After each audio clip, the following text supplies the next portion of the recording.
আগে তো অল্প সারেই হয়ে যাইতো, এখন হচ্ছে না। যেরকম বীজটা আগে তো মনে করেন যে ধান আবাদ করতো বীজ দেওয়া লাগতো না, এখন ধান কাটার আগ দিয়েও বীজ দেওয়া লাগছে। আগে একরকম বীজ কিনে দিলি পারে সব পোকামাকড় মরে যাইতো, আর এখন তো মনে করেন যে যে পোকা সেই পোকারই বীজ দেওয়া লাগছে। কাজ হয়? হচ্ছে, আগের মতন তার হচ্ছে না। আমার নাম শাহাদুল। শাহাদুল, এটা কি কাজ করছেন? এটা বলে কৃষি কাজ। মানে জমিতে কি লাগাইছেন এটা? এটা তামাক। আচ্ছা, তামাক কেন লাগিয়েছেন একটু বলেন তো। তামাকে যে এখন মনে করেন মাঠ বর্গে যেটা আবাদ হচ্ছে সেটাই করা লাগছে। সার কি পাচ্ছেন? সার পাচ্ছি, সার সার আবাদ খালি তো আর এটা না, সপ্তাহে তো আবাদ হচ্ছে। সার এখন সরকার যদি না দেয় তাহলে কি কোনো আবাদ হবে? কিন্তু প্রশ্ন হলে পাচ্ছেন কিনা। হ্যাঁ, পাচ্ছে। আচ্ছা, তামাক চাষ যারা করে তারা তো সার সঠিকভাবে পাচ্ছে না শুনলাম আর কি। এখন সার এদিক দিন তো আমি লেটে আসেনি, কি অবস্থা। আগে মনে করেন সাইডটি লিয়ে আসে উনি, ওই তাই দিটি মাটি শেষ করলো। কি কি সার দিয়েছেন? সার ইউরিয়া দেয়া, ফসফেট, তারপরে আপনি সালফেট, ড্যাপ, সব রকম সারই যায়। তামাকে তো বেশি সার খায়, তামাকে বেশি সার খায়। কারণ কি? তামাকে সার বেশি খাচ্ছে মনে করেন যে কবে দিন হচ্ছে আবাদ, আজ কয় বছর, ধরেন কেমরাই সার বেশি দেওয়া লাগছে। এর কারণ কি? মাটির শক্তি কম, সেজন্য সার বেশি লাগছে হয়তো। এমন তো হতে পারে যে অতিরিক্ত সারের কারণে মাটির গুণাগুণ নষ্ট হয়ে গেছে। তা তো হতে পারে। কিন্তু সার কেন আপনারা বেশি দেন তাহলে? ফসল যদি না হয় তাহলে তো সার দেওয়া লাগবেই বেশি। সেক্ষেত্রে তো কৃষি কর্মকর্তা যারা আছে তাদের তো পরামর্শ নেবেন। কৃষি পরামর্শ তো লিয়া হয়ই। ওনারা কি বলে?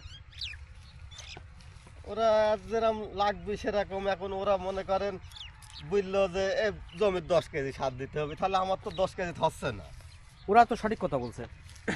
ওরা সঠিক কথা বলছে, ঠিক আছে, ওরা লেখাপড়া করি সঠিক কথা বলছে, আমরা আবাদ করি, তাহলে আমার জমিটাই আমি আবাদ করছি, ধান চাষ হোক আর যেটাই হোক, আমার যেটি লাগবে সেটি তো দেওয়াই লাগবে। আর লাগবে 10 কেজি, আমি যদি 5 কেজি দিই তাহলে তো হচ্ছে না। ও তাহলে ওনারা আমার বেশি দেওয়া লাগবে। তাহলে ওনারা যেটা বলছে তাহলে ভুল বলছেন। না, ভুল না। তারা আগে আগে তো অল্প সারেই হয়ে যাইতো, এখন হচ্ছে না। যেরকম বীজটা আগে তো মনে করেন যে ধান আবাদ করতো বীজ দেওয়া লাগতো না, এখন ধান কাটার আগ দিয়েও বীজ দেওয়া লাগছে। আগে একরকম বীজ কিনে দিলি পারে সব পোকামাকড় মরে যাইতো, আর এখন তো মনে করেন যে যে পোকা সেই পোকারই বীজ দেওয়া লাগছে। কাজ হয়? হচ্ছে, আগের মতন তার হচ্ছে না। আচ্ছা, তার মানে কৃষি অফিসার যদি যেটা বলছে সেটা আপনারা সে অনুযায়ী দিচ্ছেন না? হ্যাঁ, দিচ্ছি, সে অনুযায়ী দিচ্ছি, হচ্ছে না, আমার বেশি দেওয়া লাগছে। মনে করেন যে আপনি এটি দেখলেন, দেখি দেখি বুঝলেন যে আপনি 10 কেজি জৈব সার দিলেই হবে, কিন্তু দেখা যাচ্ছে আমি 10 কেজি দিলাম, আমার হইলো না, তাহলে আমাকে আরো 5 কেজি বাড়া দেওয়া লাগছে। এখন মনে করেন ফসল তো করাই লাগবে, যেটাই লাগুক। আর সার দেওয়াই লাগবে? হ্যাঁ, সার তো দেওয়াই লাগবে, সার ছাড়া তো হবেই না কোনো জিনিস। আর হবেই না? সার ছাড়া কি আর কোনো জিনিস হচ্ছে? কিন্তু গোবরের সার তো ভালো সার, কি সেটা দেন না কেন? হ্যাঁ, গোবরের সারও দেওয়া হয়, গোবরের সার দিবি কিনা। এখন মনে করেন আগে যার যার জমি শেষে আবাদ করত, এখন কি যার জমি আছে তারা কি আবাদ করছে? কারা আবাদ করছে তাহলে? এখন এই যে খাজনা করিলি, এই যে মনে করেন যে জমিওয়ালা ধান লাগাইছিল, ধান তুললে এই যে দিয়ে দিয়েছে খাজনা খেয়ে। বাৎসরিক হ্যাঁ, কত টাকা? 20,000 টাকা, 1 বিঘে ভূমি 20,000 টাকা। তাহলে এই টাইমে যে ধানটা কাটি গোবরের সার দেওয়ার নিয়ম, হ্যাঁ। আগে দেখতাম যে গাড়িস্তরা গোবরের সার দিত, কিন্তু এখন তার দিচ্ছে না। কেন? এখন এই যে জমি আবাদ করছে লোকে, এরা দিবি। এই জন্যই মনে করেন এখন এইসব খরচটা বেশি হয়ে যাচ্ছে।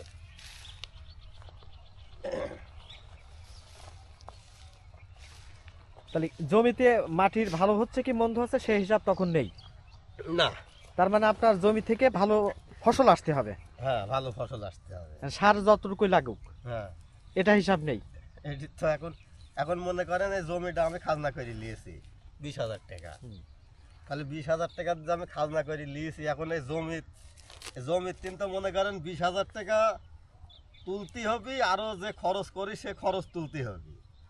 তাহলে এই যে আমি রাত দিন খাটছি, আমারও তো একটা হাজিরি আছে, সে হাজিরি তুলতে হবে। তাহলে জমি যেটা লাগবে সেটাই আমাকে এসে দিতে হবে।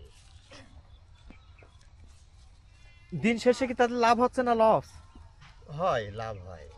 আল্লাহ যদি ফসল ভালো দেয় তাহলে লাভ হয়। আচ্ছা, প্রিয় দর্শক, আমরা সরাসরি কথা বলছিলাম একজন কৃষকের সাথে। তিনি কিন্তু তার জমিতে কিন্তু অর্থাৎ এটা মূলত তার বর্গা, এটা কি বর্গা চাষি বলবো না কি বলবো আপনাকে? হ্যাঁ, বর্গা চাষি। এটা বর্গা চাষি। তিনি মূলত তার এই যে জমিতে এই যে আমরা দেখতে পাচ্ছি তামাক রোপণ করেছেন, অর্থাৎ ধান কাটার পরে ধানের মধ্যেই তিনি কিন্তু এই তামাক রোপণ করেছিলেন এবং পরবর্তীতে তিনি ধান কাটার পরে তামাকের পরিচর্যা করেছেন। সার কি দিয়েছেন তো? হ্যাঁ, দিয়েছি। আগেই হ্যাঁ, কয়বার দিয়েছেন এই তামাকে? এদিক মনে করেন 2বার গুলা দিয়েছি, আবার এই যে চাষ দেওয়া হলে সব বুনি দিয়ে সারিখানা চাষ দিয়া। কি কি সার দিয়েছেন? বুনি দেওয়া হয়েছে, আপনার ফসফেট দেওয়া হয়েছে, সালফেট, তারপরে ইউরিয়া, ড্যাপ, এসব। সব ধরনের সার দিয়েছেন? হ্যাঁ, সব ধরনের সারি দেওয়া। এই সার কি আপনার তামাক কোম্পানি থেকে দিয়েছেন নাকি কেনা লাগছে? আমার কোম্পানি থেকে দিয়েছে সালফেট, কোম্পানির সার যেটা। ওনারা কি বলে? ওনারা তো আবাদ করতে দিচ্ছে, ওনারা না নিলে তার তো খাবার জিনিস না। কোম্পানি যদি একবার না নেয় তাহলে তো ধরেন আমার বিবাদে, তারা লাগাতির অনুমতি না দিলে তার আমরা লাগাই না।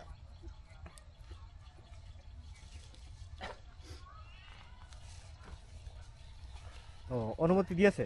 হ্যাঁ, অনুমতি দিয়েছে। অনুমতি না দিলে এটি তো আর খাবার জিনিস না, এটি তো আর সরকার কেনে না, যে কোনো কোম্পানি নেবে।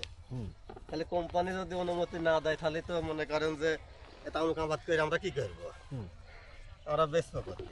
যেরকম ধান আবাদ করলেও সরকার কেনে, এটি তো তা কেনে না।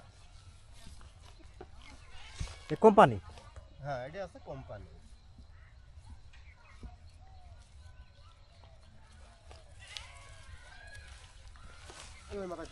যাও, সন্ধ্যা লেগে গেল। দর্শক, আমরা তামাক চাষির কথা শুনছিলাম।